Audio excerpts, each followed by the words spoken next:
course, about justice, and we begin with a story. Suppose you're the driver of a trolley car, and your trolley car is hurtling down the track at 60 miles an hour, and at the end of the track, you notice 5 workers working on the track. You try to stop, but you can't. Your brakes don't work. You feel desperate because you know that if you crash into these 5 workers, they will all die. Let's assume you know that for sure.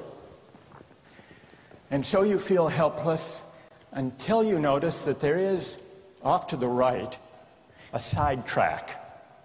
And at the end of that track, there's one worker working on the track.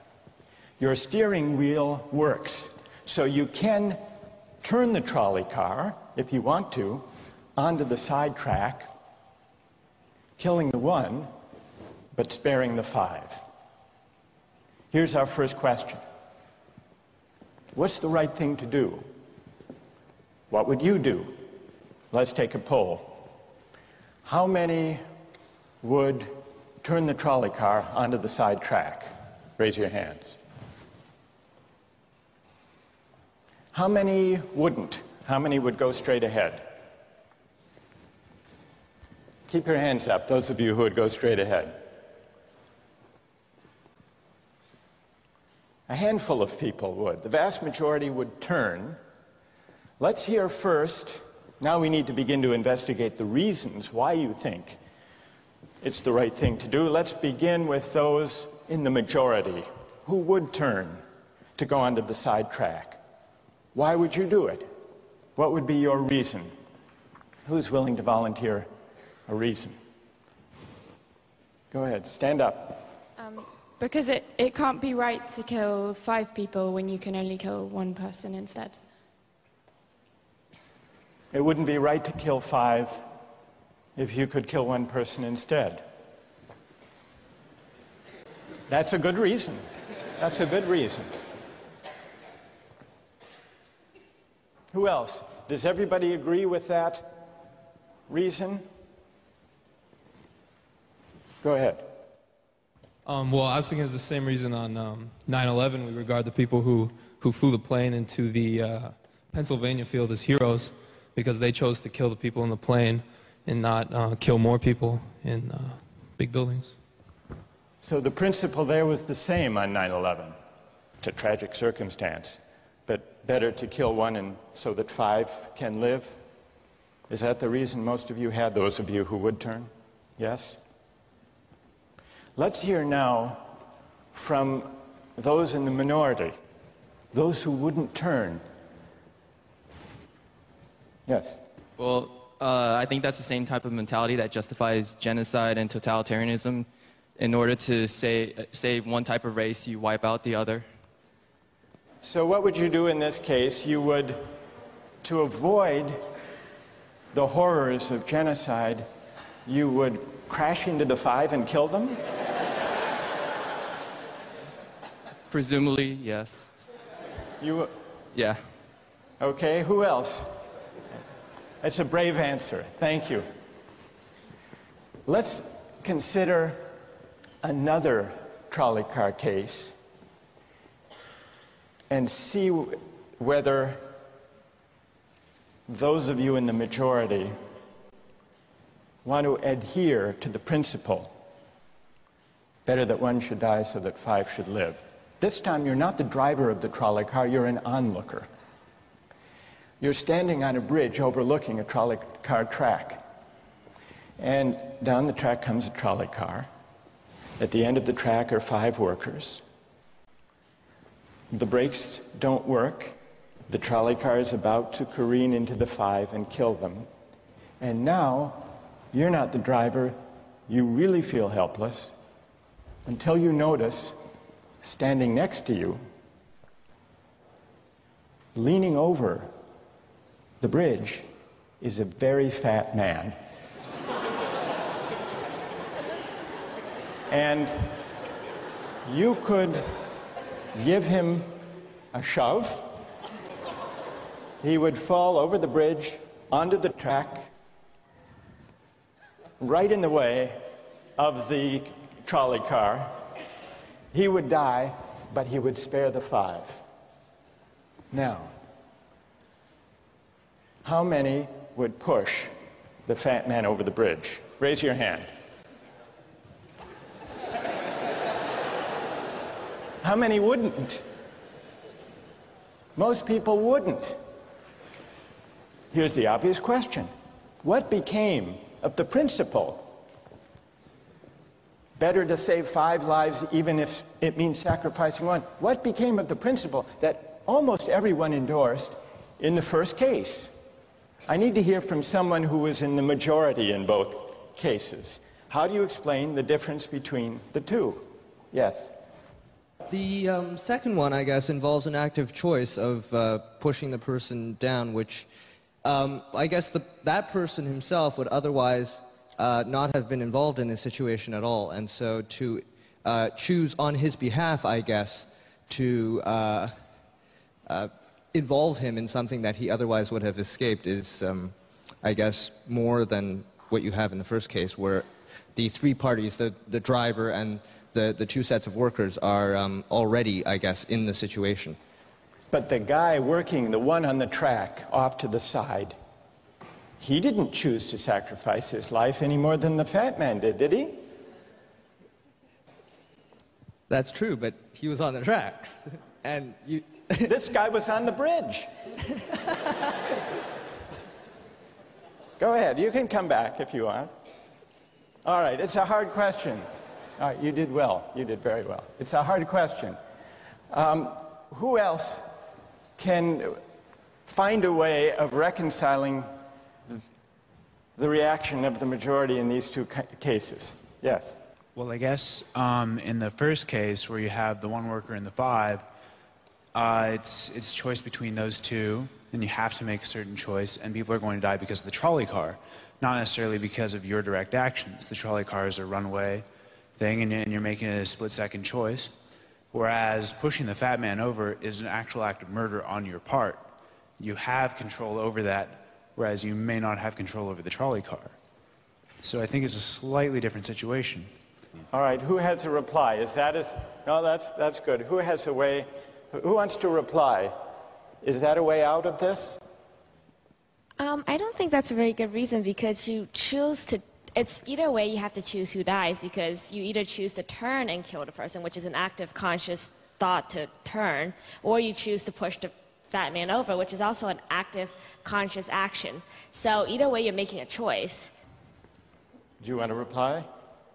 Well, I'm not really sure that that's the case. It just still seems kind of different, the act of actually pushing someone over onto the tracks and killing him. You are actually killing him yourself. You're pushing him with your own hands. You're pushing him. And that's Right. different than steering something that is going to cause death into another... You know, it doesn't good. really sound right saying it now. No, it's good. But I'm up here. It's good. What's your name? Andrew. Andrew. Let me ask you this question, Andrew. Yes. Suppose, standing on the bridge next to the fat man, I didn't have to push him. Suppose he were standing over a trap door that I could open by turning a steering wheel like that.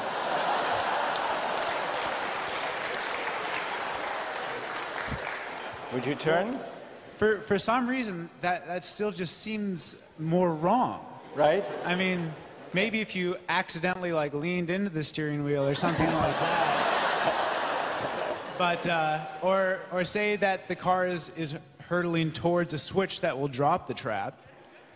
Then I could agree with that. Fair enough. It still seems wrong in a way that it doesn't seem wrong in the first case to turn, you say. And in another way, I mean, in the first situation, you're involved directly with the situation.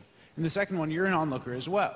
All right. So you have the choice of becoming involved or not by pushing the fat man. Let's forget for the moment about this case. That's good. Let's imagine a different case. This time you're a doctor in an emergency room, and 6 patients come to you. They've been in a terrible trolley car wreck. 5 of them sustained moderate injuries. 1 is severely injured. You could spend all day caring for the 1 severely injured victim. but in that time the 5 would die. Or you could look after the 5, restore them to health, but during that time the one severely injured person would die. How many would save the 5?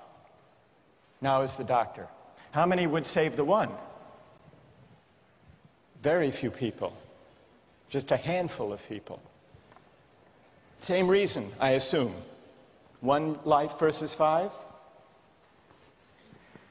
Now consider another doctor case. This time you're a transplant surgeon, and you have 5 patients, each in desperate need of an organ transplant in order to survive. One needs a heart, one a lung, one a kidney, one a liver, and the 5th, a pancreas. And you have no organ donors. You are about to see them die. And then it occurs to you that in the next room, there's a healthy guy who came in for a checkup. And he's... You like that? And he's taking a nap. You could go in very quietly, yank out the 5 organs, that person would die. But you could save the 5. How many would do it? Anyone? How many? Put your hands up if you would do it.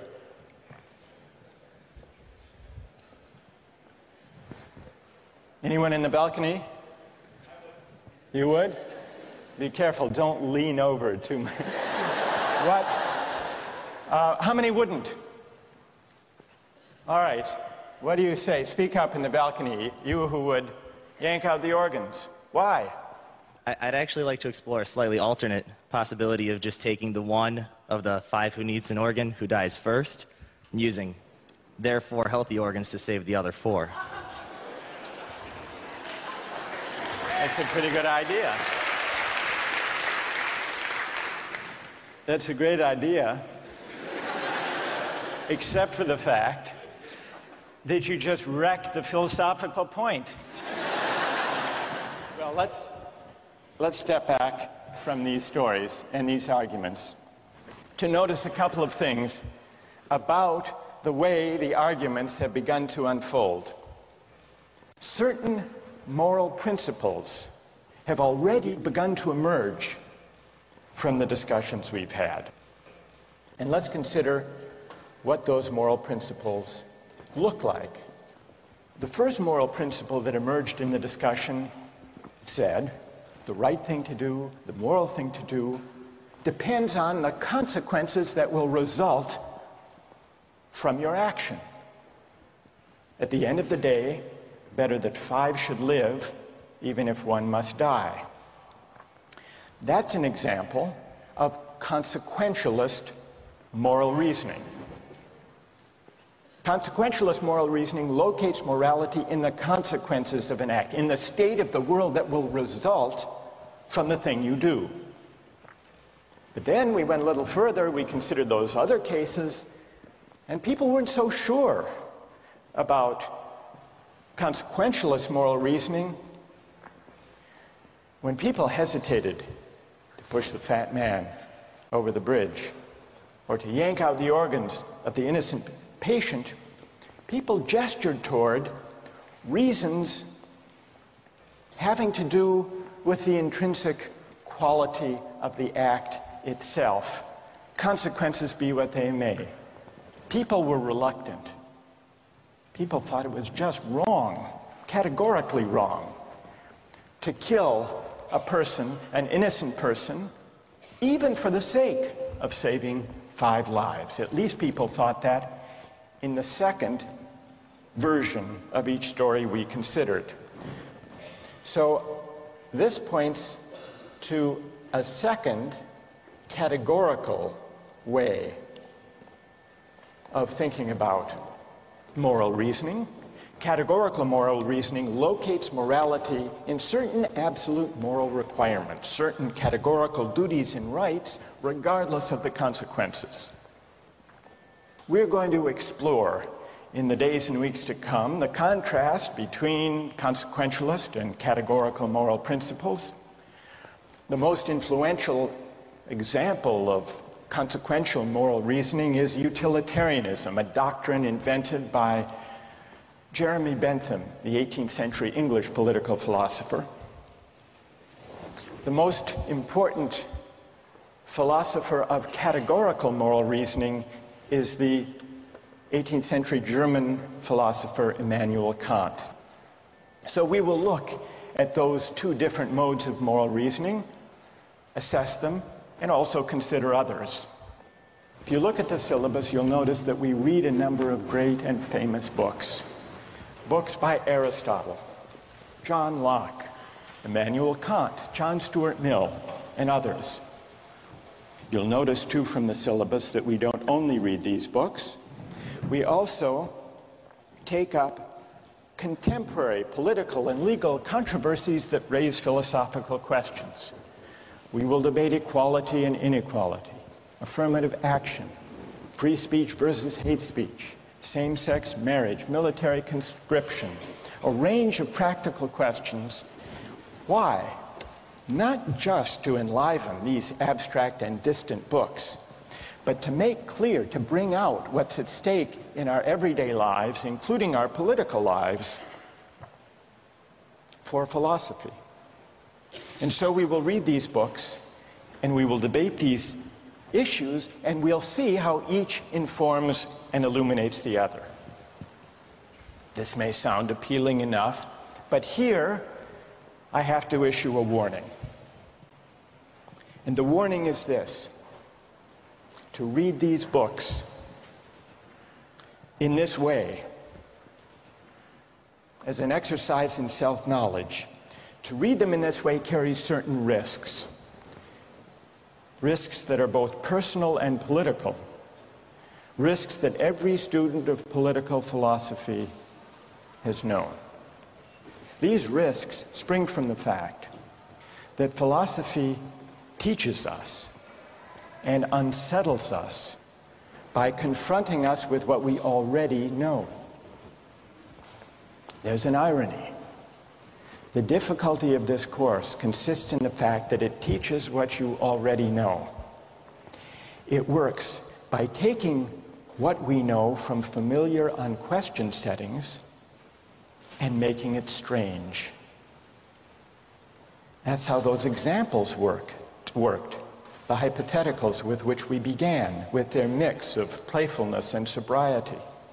It's also how these philosophical books work. Philosophy estranges us from the familiar, not by supplying new information, but by inviting and provoking a new way of seeing. But, and here's the risk, once the familiar turns strange, it's never quite the same again. Self-knowledge is like lost innocence. However unsettling you find it, it can never be unthought or unknown. What makes this enterprise difficult, but also riveting, is that moral and political philosophy is a story, and you don't know where the story will lead, but what you do know is that the story is about you. Those are the personal risks. Now what of the political risks? One way of introducing a course like this would be to promise you that by reading these books and debating these issues, you will become a better, more responsible citizen.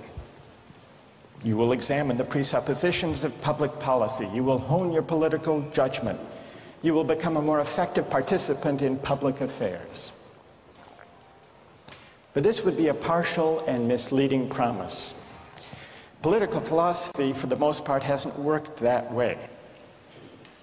You have to allow for the possibility that political philosophy may make you a worse citizen rather than a better one, or at least a worse citizen before it makes you a better one. And that's because philosophy is a distancing, even debilitating activity. And you see this going back to Socrates. There's a dialogue, the Gorgias, in which one of Socrates' friends, Callicles, tries to talk him out of philosophizing. Callicles tells Socrates, philosophy is a pretty toy if one indulges in it with moderation at the right time of life. But if one pursues it further than one should, it is absolute ruin.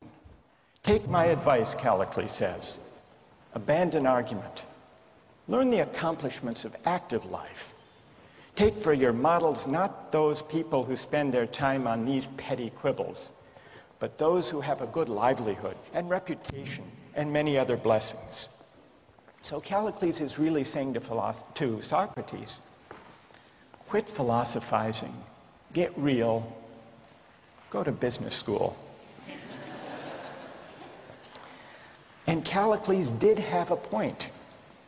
He had a point because philosophy distances us from conventions, from established assumptions, and from settled beliefs. Those are the risks, personal and political.